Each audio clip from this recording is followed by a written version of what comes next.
ինչպես գիտեք, տեղի է ունեցել խուզարկություն, մեզ տրամադրվել է դատարանի որոշումը, մենք այն բողոքարկելու ենք, մնացած մասով նախազգուշացված են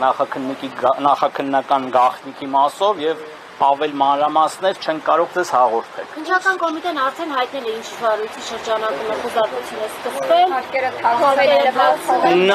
նման բան գոյություն չունի, մենք գտնում ենք սա ինչ որ ապօրինությունների շղթա է, որը կանխատեսելի էր եւ կարծում եմ դեռ շարունակվի։ Ես չեմ ուզում ենթադրություններ անեմ, իրավաբանական process-ների համար եմ պատասխանատու, մնացածը մենք մամուլի համար կհրապարակենք։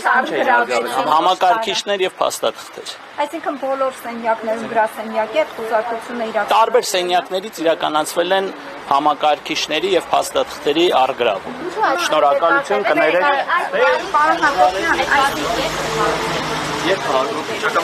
Վաղուց վարույթներ են իրանք, նոր չեն, չեմ կարող ասել, բայց